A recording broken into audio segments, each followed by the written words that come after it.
चलिए अब आगे बढ़ते हैं। पप्पू यादव की बात करेंगे, जिन्हें धमकी देने वाला गिरफ्तार कर लिया गया। दिल्ली से इसकी गिरफ्तारी हुई है, जिसका नाम महेश पांडे बताया जा रहा है। धमकी में जो इसने फोन इस्तेमाल किया था उसको भी बरामद कर लिया गया, सिम की भी बरामदगी हो गई है। आरोपी का लॉरेंस गिरोह से कनेक्शन नहीं है। पूर्णिया एसपी की तरफ से गिरफ्तारी को लेकर जानकारी दी गई है। बाकायदा उनकी तरफ से एक प्रेस कॉन्फ्रेंस की गई, जिसमें उन्होंने बताया कि दिल्ली से इसकी गिरफ्तारी हुई है और इसका लॉरेंस गैंग से कोई भी संपर्क नहीं है।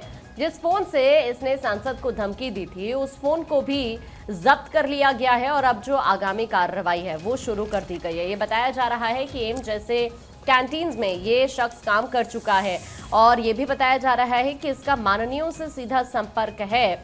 अब हर एक एंगल से जांच पड़ताल चल रही है, इससे पूछताछ की जा रही है कि आखिरकार इसने ये कदम उठाया क्यों है। लेकिन जब इससे लॉरेंस गैंग को लेकर सवाल पूछा गया तो इसने इस बात को क्लियर किया कि इसका लॉरेंस गैंग से कोई भी कनेक्शन नहीं है। हाल ही में आपने देखा था कि किस तरह से सांसद पप्पू यादव को धमकी मिली थी जान से मारने की, और अब ये शख्स दिल्ली से गिरफ्तार किया गया है, जिसका नाम महेश बताया जा रहा है। और अभी तक जो शुरुआती जांच पड़ताल हुई है उसमें इसी बात का खुलासा हुआ है।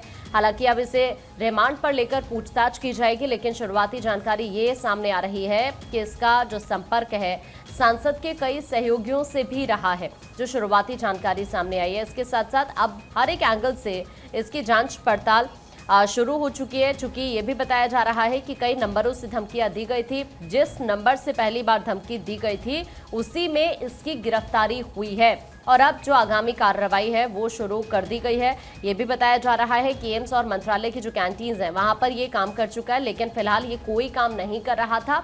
और अब जब इसने धमकी दी, चूंकि जब इस पूरे मामले को लेकर जांच पड़ताल हुई तो शुरुआती जानकारी यही निकलकर सामने आई कि यही पहला शख्स है जिसने धमकी दी, क्योंकि धमकी कई बार मिल चुकी थी। हालांकि अब इससे इसका फोन जब्त कर लिया गया है, सिम भी जब्त कर लिया गया है और अब इससे जो अगली पूछताछ है वो शुरू हो चुकी है।